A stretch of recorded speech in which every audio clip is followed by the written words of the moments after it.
Hello YouTubers, Alaska Prepper here. So let me start off by saying this is not fear mongering, because I know that some people out there, especially people that are not familiar with this channel and this community, this is not fear mongering. This is actually a true story, a real account of what a person and his family had to go through during the 1992 to 1995 Bosnian War. Now, I read this story before a long time ago. I want to say that it was probably about a year and a half, almost 2 years ago. But I think that recounting this story every now and then is important for a couple of reasons. Because we do have new community members that may not have seen this or heard this story. And you can actually get a lot of good information from what this person has to tell about his and his family's experience during the Bosnian War. Because if you want to call it an SHTF, you can, but this to me is probably one of the most practical stories that you can read and or hear to get ideas from as far as prepping. And I'm not saying that what happened here can happen where you are, but it happened, and it happened somewhere in this world that we live in. So another note, for those of you that thought that I was maybe going to be putting up some nasty pictures and stuff like that, that's not what this is about. Like I said, this is not fear mongering. This is just a very informative story that you can really get a lot out of. All right. I wish that this was a fictional story because of the things these people had to go through, but it was not. Let me go ahead and start. Towards the end there, I'll point out a few things that I noticed from here.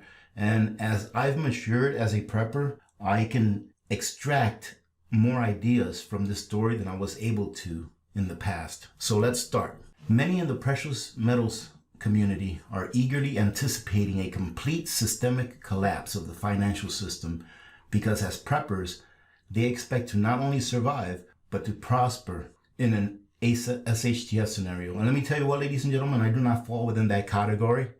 I do not anticipate. I'm not eagerly anticipating, meaning I don't want a complete systemic collapse to occur, because I know that with that comes a lot of pain.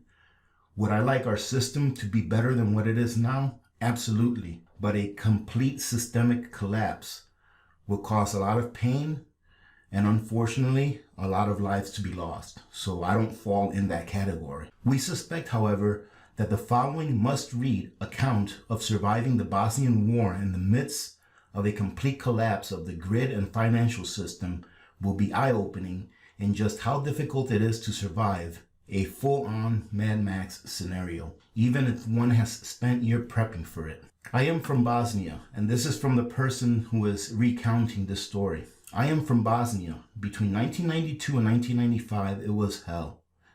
For 1 year, I lived and survived in a city with 6,000 people without water, electricity, gasoline, medical help, civil defense, distribution services, any kind of traditional services or centralized rule.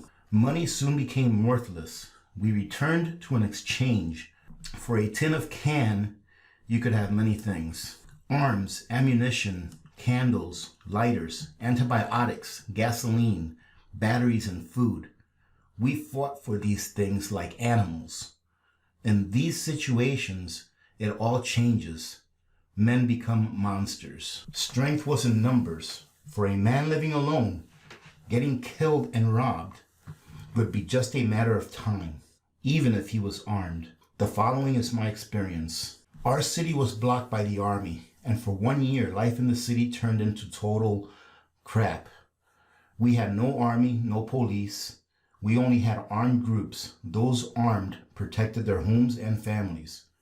When it all started, some of us were better prepared, but most of the neighbors' families had enough food for only a few days. Some had pistols, a few had AK-47s or shotguns. After a month or two, gangs started operating, destroying everything. Hospitals, for example, turned into slaughterhouses. There was no more police. About 80% of the hospital staff were gone. I got lucky. My family at the time was fairly large. 15 people in a large house, 6 pistols and 3 AKs, and we survived. Most of us at least. The Americans dropped MREs every 10 days to help blockaded cities. This was never enough. Some, very few, had gardens. It took 3 months for the first rumors to spread of men dying from hunger and cold. We removed all the doors, the window frames from abandoned houses, ripped up the floors, and burned the furniture for heat. Many died from disease, especially from the water. We drank mostly rainwater, ate pigeons, and even rats. Money soon became worthless. We returned to an exchange. Arms, ammunition, candles, lighters, antibiotics, gasoline, batteries, and food. We fought for these things like animals. In these situations, it all changes. Men become monsters. It was disgusting. Strength was in numbers. A man living alone, getting killed and robbed, would be just a matter of time, even if he was armed. Today, me and my family are well prepared. I am well armed. I have experience. It does not matter what will happen. An earthquake, a war, a tsunami, aliens, terrorists, economic collapse, uprising. The important part is that something will happen. Here's my experience. You can't make it on your own. Don't stay apart from your family. Prepare together and choose reliable friends. Number 1, how to move safely in a city. The city was divided into communities along streets. Our street, 15 to 20 homes, had patrols, 5 armed men every week to watch for gangs and our enemies. All the exchanges occurred in the street, about 5 kilometers away, an entire street for trading, all well organized. But going there was too dangerous because of the snipers. You could also get robbed by bandits. I only went there twice when I needed something really rare, like medicines, antibiotics. You could also get robbed by bandits. I only went there twice when I needed something really rare. Nobody used automobiles in the city. The streets were blocked by wreckage and by abandoned cars. Gasoline was very expensive. If one needed to go somewhere, that was done at night. Never travel alone or in groups that were too big. Also 2 to 3 men at a time. All armed, travel swift, in the shadows, cross streets, through ruins, and not along open streets. There were many gangs, 10 to 15 men strong, some as large as 50 men. But there were also many normal men like you and me, fathers and grandfathers, who killed and robbed. There were no good and bad men. Most were in the middle and ready for the worst. What about wood? Your home city is surrounded by woods. Why did you burn doors and furniture? There were not that many woods around the city. It was very beautiful. Restaurants, cinemas, schools, even an airport. Every tree in the city and in the city park was cut down for fuel in the first 2 months. Without electricity for cooking and heat, we burned anything that burned. Furniture, doors, flooring, that wood burns swiftly. We had no suburbs or suburban farms. The enemy was in the suburbs. We were surrounded. Even in the city, you never knew who was the enemy at any given point. What knowledge was useful to you in that period? To imagine the situation a bit better, you should know it was particularly a return to the Stone Age. For example, I had a container of cooking gas, but I did not use it for heat. That would be too expensive. I attached a nozzle to it. I made myself a used to fill lighters. Sorry, I'm reading what the guy is saying here. Obviously, English is not his, main language. Lighters were precious. So he's saying that he had some fuel that instead of using that fuel to cook, he attached a nozzle to it and used it to barter by filling other people's lighters. And he says here, if a man brought an empty lighter, I would fill it, and he would give me a tin of food or a candle. I was a paramedic. In these conditions, my knowledge was my wealth. Be curious and skilled. In these conditions, the ability to fix is more valuable than gold. Items and supplies will eventually run out, but your skills will keep you fed. I wish to say this: learn to fix things, shoes or people. My neighbor, for example, knew how to make kerosene for lamps, and he never went hungry. If you had 3 months to prepare now, what would you do? 3 months? Run away from the country. Today, and not many people can do this, and obviously he was joking when he said this, but given even if we had 3 months to prepare and we wanted to run away from the country, a lot of people wouldn't be able to do that. Today, I know everything can collapse fast. I have a stockpile of food, hygiene items, batteries, enough to last me for 6 months. I live in a very secure flat and own a home with a shelter in a village 5 kilometers away.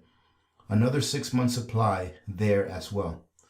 That's a small village. Most people there are well prepared.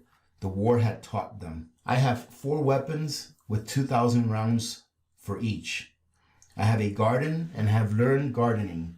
Also, I have a good instinct.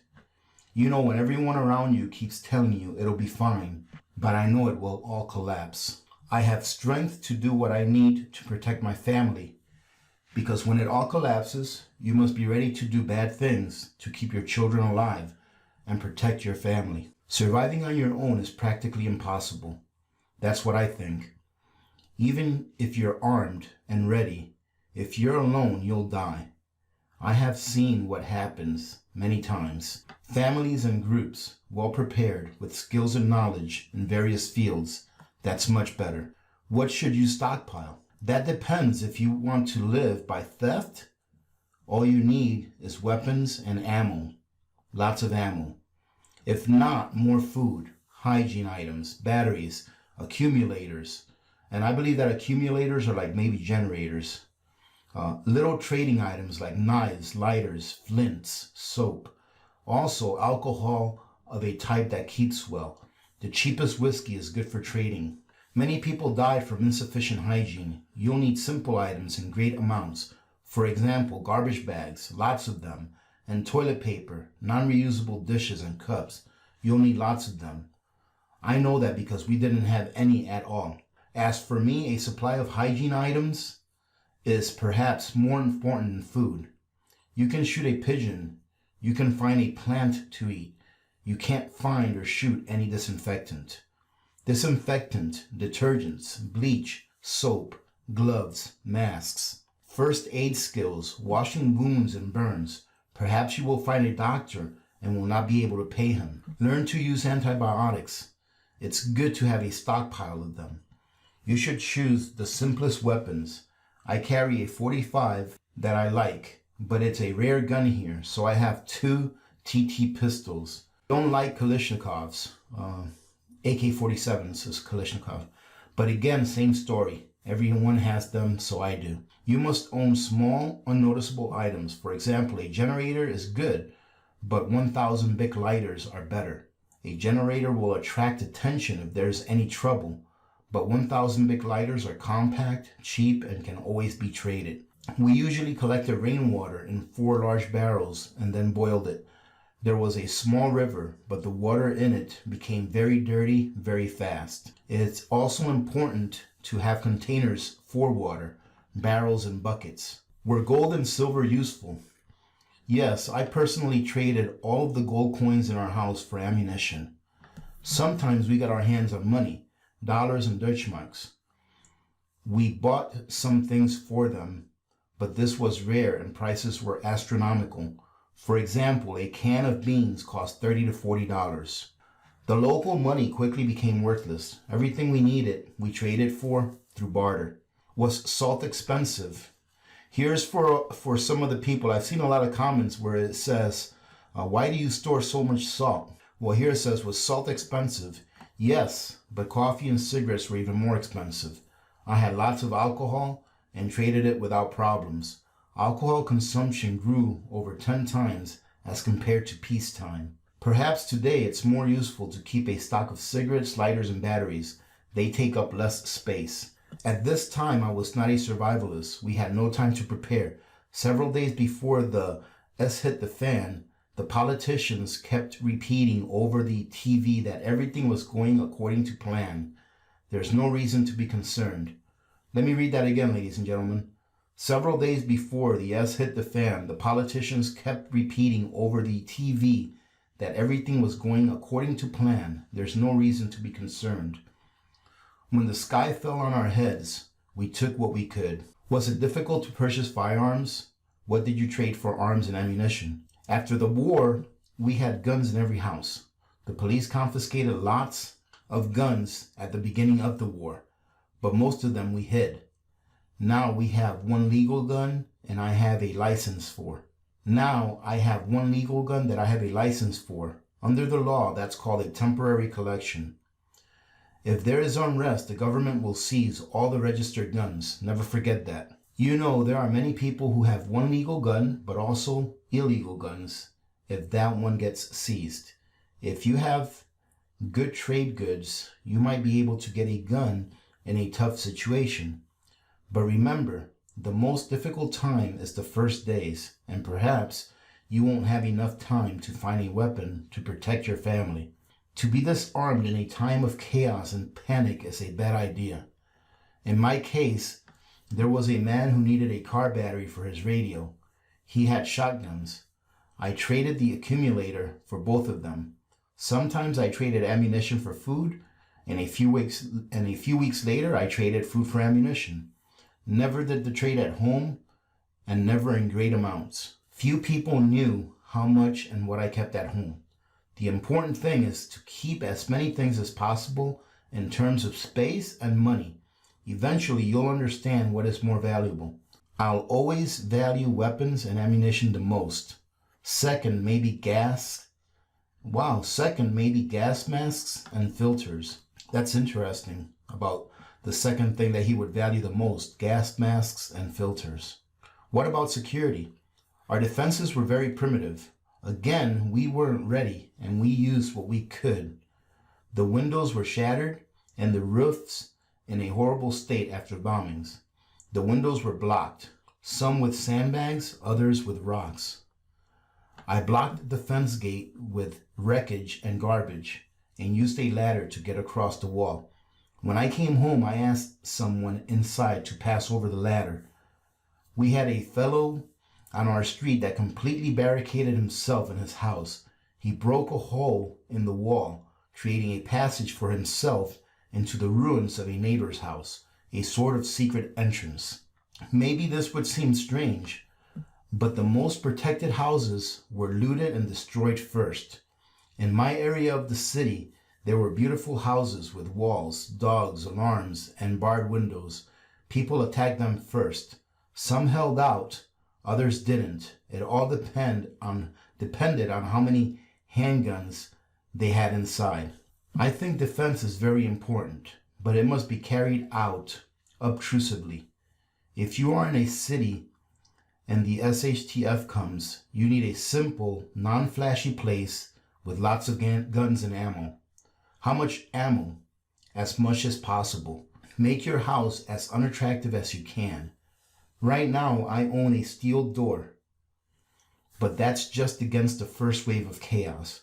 After that passes, I will leave the city to rejoin a larger group of people, my friends and family. There were some situations during the war.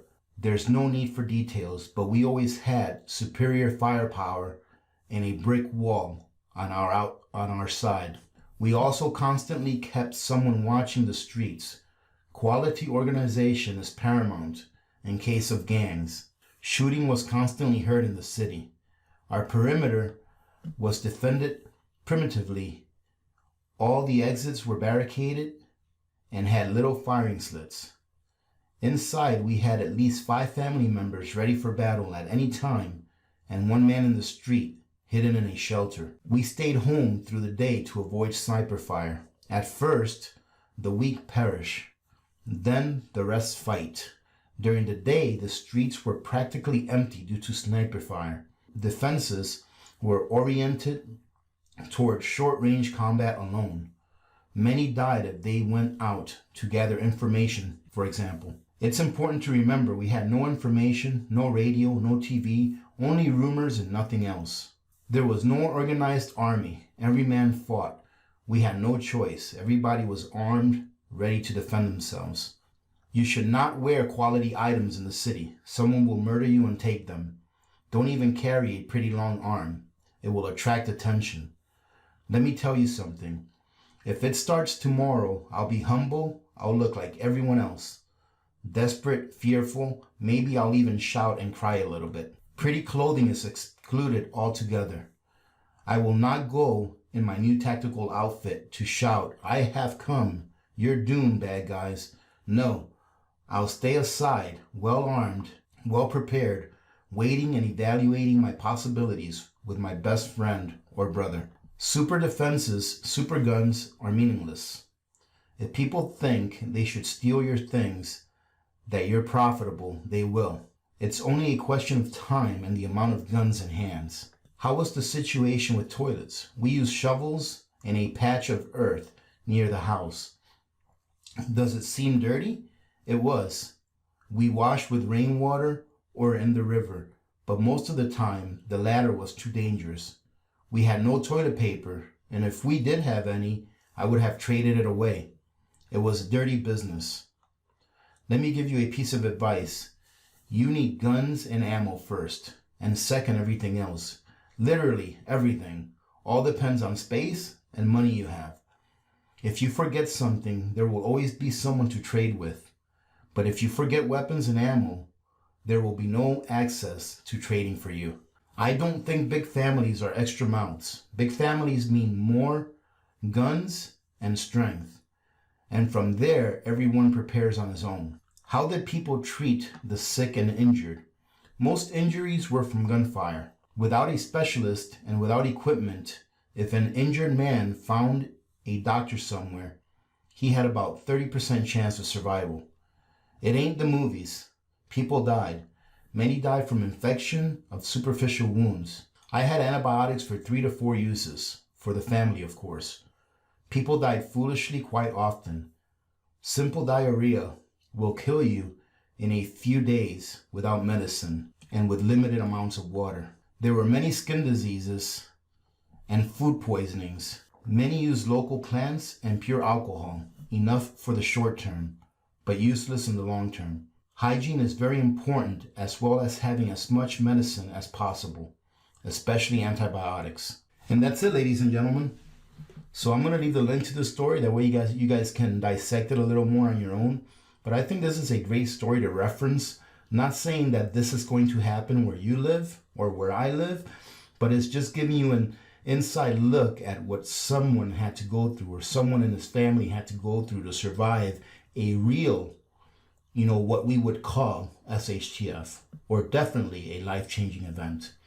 All right, because this definitely changed this person's and his family's perspective on life. And even though this happened a long time ago, more than 20 years ago, ladies and gentlemen, it's not just this. It could be anything. And if you read through his story, or if you were paying attention while I was reading it, you'll notice that the 5 B's of prepping were all in there. All of the things that he recommended were in his 5 B's of prepping. Maybe not in the same order, but they were in there. I hope you guys enjoyed this story. Not that it's an uplifting story, but maybe so that you can get some information out of it to help you prepare better for anything. Ladies and gentlemen, I want to thank you very much. We did have a few people go over to the Chad Burns GoFundMe page yesterday and make a contribution. Thank you so much. It's truly appreciated. And again, our best wishes and prayers go to the Chad Burns family. Having said that, ladies and gentlemen, remember I was telling you guys that I wanted to do our next charity event right before Christmas to try to find a few families that really needed help and give them a good Christmas meal. Well, I contacted the food bank here in Fairbanks, and they said that they really don't have a relationship like that with the customers that come in to get help.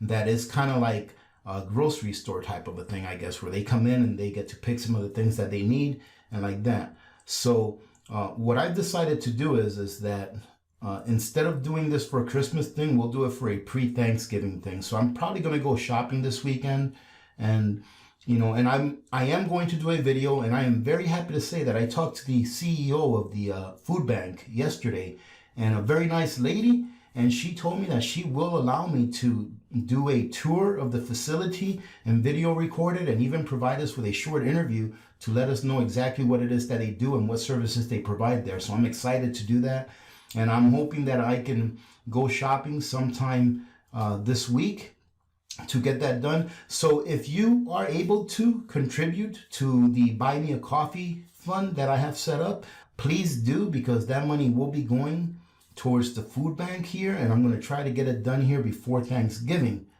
So please do if you are able to. All right. And you have my word, as always, that I will use those funds to go towards the charitable event. So thank you, ladies and gentlemen, for those of you that have contributed. It's truly appreciated.